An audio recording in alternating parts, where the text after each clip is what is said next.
नमस्कार दोस्तों, स्वागत है आप सभी का। दोस्तों हम पढ़ रहे थे हिंदी व्याकरण के अंतर्गत रचना प्रबोध नामक जो पुस्तक है, कक्षा 9 से 12 तक की जो पुस्तक है वो हम पढ़ रहे थे। और इस कड़ी में हमने अब तक अध्याय 7 का आधा पार्ट अब तक हमने कर लिया है, जिसके अंतर्गत हमने लिंग और वचन को कंप्लीट कर लिया है। इससे पिछले वाला वीडियो हमने लिंग और वचन को कंप्लीट किया था। अगर वो वीडियो आपने नहीं देखा है तो प्लीज उस वीडियो को जरूर देखिए, काफी लाभदायक वीडियो है। आने वाले सभी एग्जाम्स में हिंदी व्याकरण से संबंधित जितने भी मोस्ट इंपोर्टेंट क्वेश्चन हैं वो इस पुस्तक से ही लिए जाते हैं। ज़्यादातर क्वेश्चन है वो यहीं से लिए जाते हैं और काफ़ी ऑथेंटिक क्वेश्चन भी होते हैं। यह पुस्तक काफ़ी ऑथेंटिक भी है। किसी प्रकार की आपत्ति अगर हमें लगानी हो तो इस पुस्तक के आधार पर हम लगा भी सकते हैं। तो काफ़ी महत्वपूर्ण पुस्तक है यह, रचना प्रबोध हिंदी व्याकरण कक्षा 9 से 12। तो हमारे आने वाले जो एग्जाम हैं उन सभी में यह पुस्तक काफ़ी लाभदायक होगी। तो अब तक हमने अध्याय 7 के अंतर्गत शब्द रूपांतरण, जिसमें हमने लिंग और वचन को कंप्लीट कर लिया है। आज हम इस अध्याय में पढ़ेंगे। आज हम इस वीडियो में पढ़ने वाले हैं कारक, काल और वाच्य को। तो वीडियो के साथ अंत तक बने रहिए। अगर वीडियो पसंद आए तो प्लीज़ वीडियो को लाइक कर दीजिए। ज़्यादा से ज़्यादा संख्या में वीडियो को शेयर जरूर कर दीजिए, ताकि ज़्यादा से ज़्यादा दोस्तों को यह वीडियो प्राप्त हो और वो भी अपनी तैयारी को बेहतर बना सके। तो चलिए आज हम इस वीडियो में शुरू करने वाले कारक, काल और वाच्य। शब्द रूपांतरण के अंतर्गत काफी क्वेश्चन यहाँ से पूछे जाते हैं। तो चलिए दोस्तों शुरू करते हैं। तो दोस्तों इस वीडियो में हम पढ़ने वाले हैं कारक। काफी मोस्ट इंपोर्टेंट क्वेश्चन है। कारक से संबंधित क्वेश्चन हमें हर एग्जाम में देखने को मिलते भी हैं, तो बहुत ही महत्वपूर्ण है ये। तो बड़े ध्यान से हमें इसको पढ़ना है और हर तथ्य को ध्यान से पढ़ना है, ठीक है। इसको कंप्लीट पढ़ना है। आगे कुछ वीडियो के बाद में मैं इसका टेस्ट वीडियो भी लेकर आने वाला हूँ। 1 से अध्याय 5 तक टेस्ट वीडियो भी मैं यहाँ पर लेकर आया हूँ। अगर वो वीडियो आपने नहीं देखा है तो उसको कंप्लीट देखिए, काफ़ी महत्वपूर्ण वीडियो है। उससे पहले हमने 1 से 5 तक अध्याय कंप्लीट भी किए हैं, उनको भी आप जरूर देखिए, आपके लिए काफ़ी फायदेमंद होंगे। तो चलिए शुरू करते हैं कारक। तो यहाँ पर आज हम कारक के बारे में पढ़ेंगे कि कारक की पहचान किस प्रकार से की जाती है। तो सबसे पहले कारक का अर्थ देखते हैं हम। तो कारक का अर्थ होता है करने वाला, क्रिया का निष्पादक। जब किसी संज्ञा या सर्वनाम पद का संबंध वाक्य में प्रयुक्त अन्य पदों व क्रिया के साथ जाना जाता है उसे कारक कहते हैं। विभक्ति देखें तो कारक को प्रकट करने के लिए जो प्रयुक्त किया जाने वाला जो चिन्ह होता है उसे ही क्या कहते हैं, विभक्ति कहते हैं। यानी कि जिस चिन्ह के द्वारा, जिस तथ्य के द्वारा हम कारक की पहचान कर सकते हैं उसको विभक्ति कहा जाता है। कारक के भेद देखें तो कारक के दोस्तों 8 भेद पाए जाते हैं।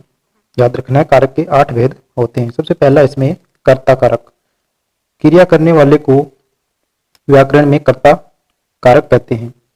कर्ता कारक का चिन्ह ने होता है। कर्ता कारक का चिन्ह क्या होता है, ने। यानी कि किसी वाक्य में अगर हमें कर्ता की पहचान करनी हो तो उसके साथ में ने लगा हुआ हो तो वह कर्ता कारक पाया जाता है ज्यादातर। यह संज्ञा या सर्वनाम ही होता है। कर्ता ज्यादातर क्या होता है, संज्ञा या सर्वनाम ही पाया जाता है। क्रिया से उसका संबंध होता है और क्रिया के साथ में उसका संबंध पाया जाता है। विभक्ति का प्रयोग सकर्मक क्रिया के साथ में ही किया जाता है। जिस वाक्य में सकर्मक क्रिया का होना बताया जाता है वहां पर ही विभक्ति का प्रयोग किया जाता है, वह भी भूतकाल में होता है। आगे हम देखें यहाँ पर तो उदाहरण के तौर पर जैसे कि राधा ने नृत्य किया, श्याम ने पत्र लिखा, मीना ने गीत गाया, उसने पढ़ाई की होती तो पास हो जाता। तो ये सभी वाक्य हैं कर्ता कारक हैं, जिसमें मीना करता है, ऊपर वाले में यहाँ पर राधा करता है, श्याम करता है जो पत्र लिख रहा है, ठीक है। और उसने यहाँ पे किसी के बारे में बताया जा रहा है जिसने, तो यहाँ पर कर्ता कारक पाए जाते हैं। आगे देखें यहाँ पर कर्म कारक।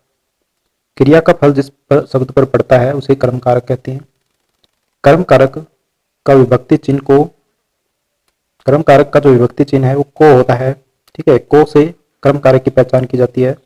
को विभक्ति को प्रयोग केवल सजीव कर्म के साथ ही होता है, निर्जीव कर्म के साथ में इसका प्रयोग नहीं किया जाता है। जैसे राधा ने नौकर को बुलाया, वह पत्र लिखता है, स्वाति कॉलेज जा रही है, मीना ने गीता को पुस्तक दी। आज्ञा सूचक शब्दों में निर्जीव के लिए भी विभक्ति का प्रयोग कर दिया जाता है। खासतौर से जहाँ पे आज्ञा सूचक शब्द होते हैं तो वहां पर भी विभक्ति का प्रयोग किया जाता है, को विभक्ति का प्रयोग कर दिया जाता है कर्म कारक के रूप में। तो यहाँ पे पुस्तक को मत फाड़ो, कुर्सी को मत तोड़ो, तो यहाँ पर क्या है, एक आज्ञा सूचक वाक्य है और इसके अंतर्गत, ठीक है, कर्म कारक के रूप में विभक्ति का प्रयोग, को विभक्ति का प्रयोग यहाँ पर किया जा रहा है। आगे देखें हम यहाँ पर, तो स्वाभाविक क्रियाओं में, जो स्वाभाविक रूप से होने वाली क्रियाएं हैं उनमें भी इस प्रकार की क्रिया देखने को मिलती है, जैसे उसको प्यास लगी, ठीक है, राम को बुखार हो रहा है। तो इस प्रकार के वाक्यों में को कर्म कारक पाया जाता है। आगे देखें हम करण कारक। तो करण का शाब्दिक अर्थ है साधन। वाक्य में कर्ता जिस साधन या माध्यम से क्रिया करता है अथवा क्रिया के साधन को करण कारक कहते हैं। करण कारक की विभक्ति से है वो से होती है या फिर इसके द्वारा, ठीक है। करण कारक की पहचान हम किसके द्वारा करेंगे, से या फिर के द्वारा है, शब्द के साथ में लगा हो तो वहां पर करण कारक पाया जाता है। जैसे कि मैं कलम से लिखता हूं, ठीक है, साधन के रूप में कौन से किस साधन से लिखते हैं, तो कलम से यहाँ पे, ठीक है। तो मैं कलम से लिखता हूं तो यहाँ पे करण कारक पाया जाएगा। मैंने गिलास से पानी पिया, सानिया बैट से खेलती है, मैंने दूरबीन से पहाड़ों को देखा। तो ये सभी यहाँ पर क्या है, करण कारक। करण कारक के अन्य प्रयोग इस प्रकार हैं, जैसे क्रिया संपादित करने के क्रम में, क्रिया को संपादित करने के क्रम में भी क्या है, करण कारक का प्रयोग किया जाता है। प्रिया पेंसिल से चित्र बनाती है, ठीक है, प्रिया पेंसिल से चित्र बनाती है, तो इसमें क्या है, से या करण कारक का प्राप्त करण कारक इसमें पाया जाता है। आगे देखें के द्वारा के रूप में, तो यहाँ पे के या द्वारा, के द्वारा या के या द्वारा के रूप में भी करण कारक की पहचान।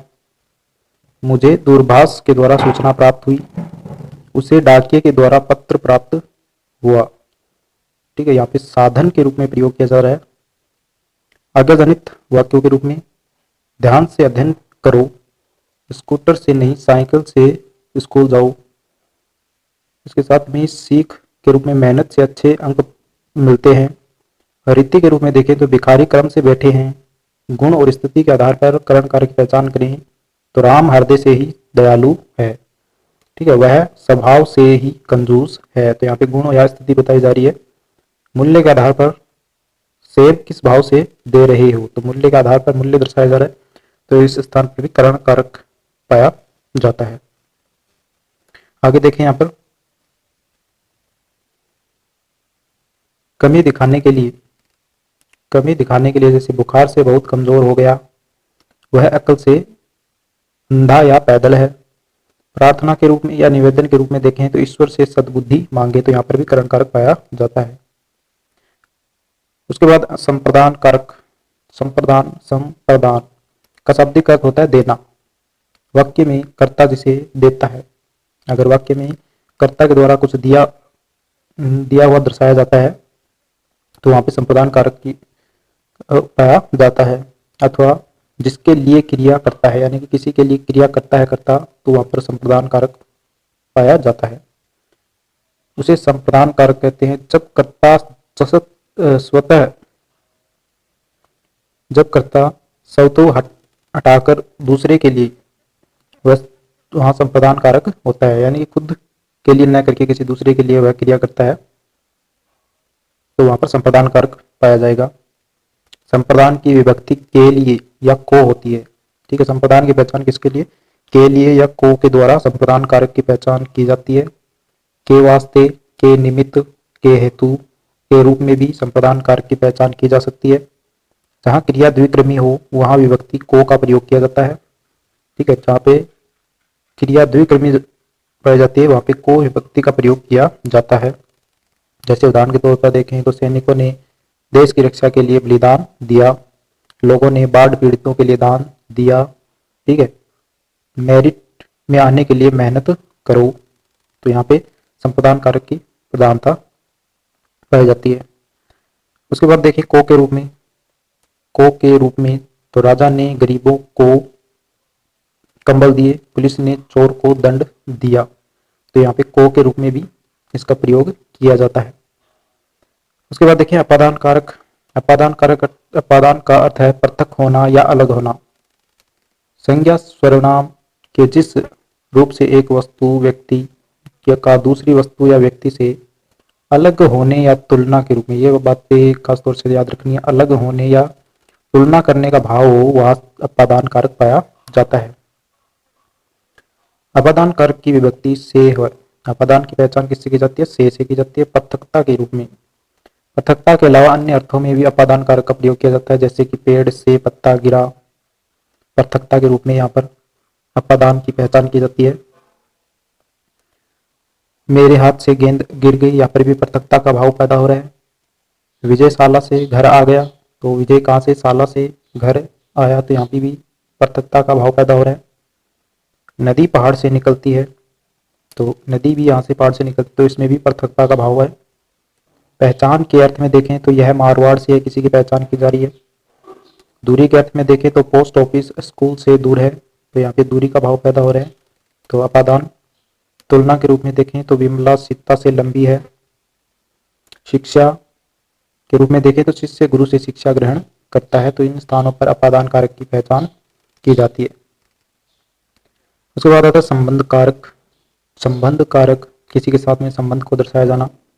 संबंध का वह रूप जो दूसरे संज्ञा सर्वनाम शब्दों से संबंध बतलाए उसे संबंध कारक कहते हैं। तो संबंध कारक की जो विभक्तियां होती हैं वो का, के, की, रा, रे, री, ना, ने, नी है। भेद देखें तो संबंध कारक में स्वामित्व का संबंध, तो अजय की पुस्तक गुम हो गई, तो यहाँ पे अजय का स्वामित्व दर्शाया जा रहा है। इस प्रकार से आगे देखें तो अपना पर्स संभाल कर रखो, तो अपना स्वामित्व दर्शाया जा रहा है। मेरा चश्मा बहुत कीमती है, यहाँ पे मेरा जो चश्मा है, चश्मा पर अपना स्वामित्व दर्शाया जा रहा है। इसी प्रकार रिश्ते के रूप में देखें तो विजय अजय का भाई है। अमिताभ बच्चन कवि हरिवंश राय बच्चन के पुत्र हैं, तो यहाँ पर रिश्ते को दर्शाया जा रहा है।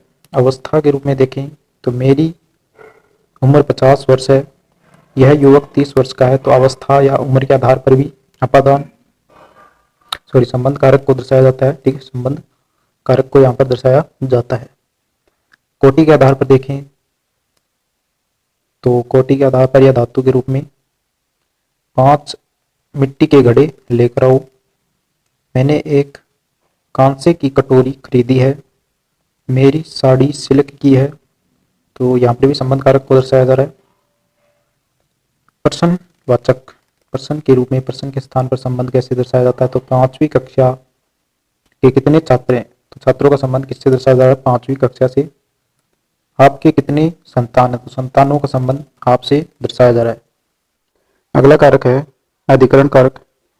वाक्य में प्रयुक्त संज्ञा सर्वनाम के जिस रूप से क्रिया के आधार का बोध होता है उसे अधिकरण कारक कहते हैं। तो अधिकरण कारक की जो विभक्ति है में या पर के आधार पर अधिकरण कारक की पहचान की जाती है। इसमें में का अर्थ होता है अंदर या भीतर से, और पर का अर्थ होता है ऊपर से। ठीक है, तो यहाँ पे में के आधार पर देखें तो इस मंदिर में कई मूर्तियां हैं। ठीक है, उस कप में चाय है, मेरे पर्स में पैसे और ड्राइविंग लाइसेंस है, टायर में हवा कम है, बगीचे में छायादार पेड़ हैं। तो ये सभी उदाहरण में के आधार पर अधिकरण कारक को दर्शाते हैं।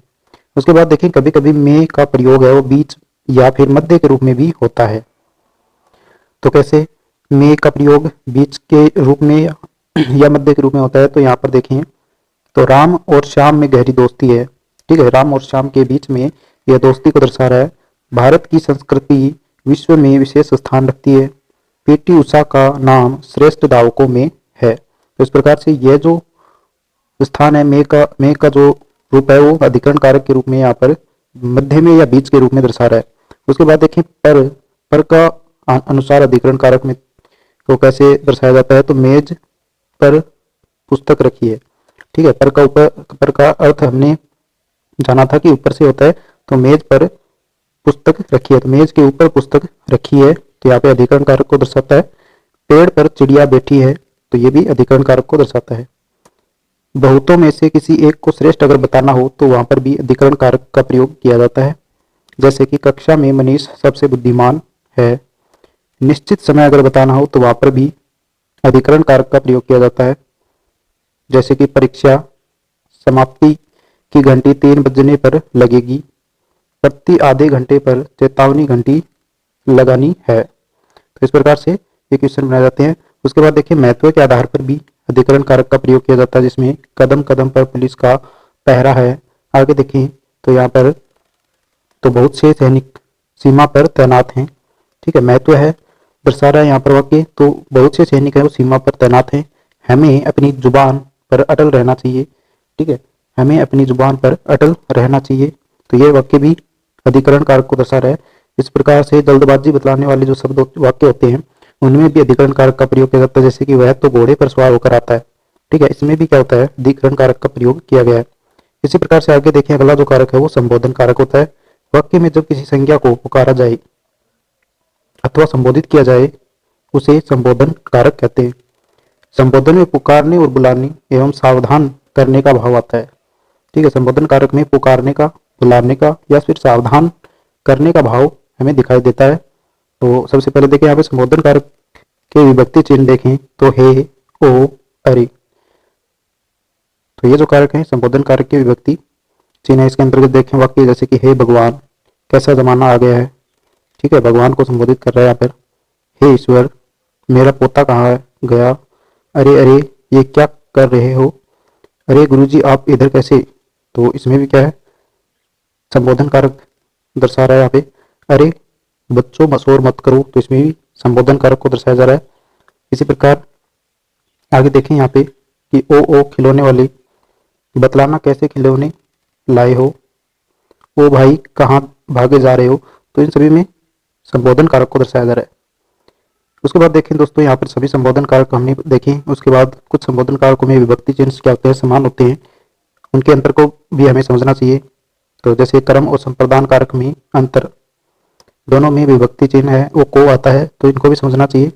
तो सबसे पहले देखें तो कर्म कारक में को का प्रभाव कर्म पर पड़ते हुए हमें याद रखना चाहिए कि कर्म कारक में अगर को आता है तो को का जो प्रभाव है वो कर्म पर पड़ता हुआ हमें दिखाई देना चाहिए। उसी के साथ संप्रदान कारक में अगर को आता है, के लिए अगर को आता है तो विभक्ति से कर्म को कुछ प्राप्त होता हुआ हमें आभास होना चाहिए वाक्य से, तो उसी प्रकार से उसमें संप्रदान कारक हो जाएगा।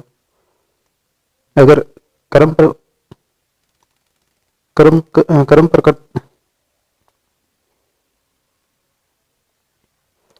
इसके बाद आगे देखें जैसे कर्म कारक में को विभक्ति का फल कर्म पर होता है। ठीक है, को विभक्ति का जो फल है वो किस पर पड़ता है, कर्म पर पड़ता है। पर संप्रदान कारक में को विभक्ति कर्ता के द्वारा देने का भाव होता है। तो संप्रदान जो कारक होता है उसमें को विभक्ति का जो प्रभाव है वो क्या होता है, भाव क्या होता है कि कर्ता के द्वारा कुछ देने का भाव होता है। उसके बाद देखिए करण कारक और अपादान कारक में अंतर। तो करण कारक और अपादान कारक में अंतर क्या होता है, करण कारक में से क्रिया का साधन है। ठीक है, और जबकि अपादान कारक में से का अर्थ अलग होने का भाव होता है।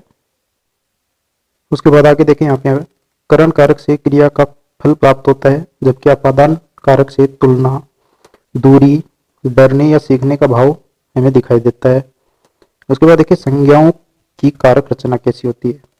तो संस्कृत से भिन्न अकारांत पुल्लिंग संज्ञा के वचन में अंतिम आकार को ए कार में परिवर्तित कर देते हैं। ठीक है, आ को किसमें, ए में परिवर्तित कर दिया जाता है। तो आकारांत को एकारांत में बदल दिया, जैसे कि घोड़ा, घोड़ा से घोड़े ने, घोड़े को घोड़े से, इस प्रकार से इसको परिवर्तित कर दिया जाता है। उसके बाद देखिए संस्कृत में भिन्न शब्दों में विभक्ति का प्रयोग होने पर संज्ञाओं के बहुवचनात्मक रूपों के साथ में ओ या यों प्रत्यय जोड़ते हैं, जैसे कि गधे, गधे से गधों, गधों को गधों से, डाली है तो डालियों ने, डालियों को डालियों से। संबोधन कारक के बहुवचन के लिए शब्दांत में ओ जोड़ देते हैं, जैसे कि नर है तो नरों, लड़का है तो लड़कों, छात्रा है तो छात्रों। इस प्रकार से इनका परिवर्तित किया जाता है।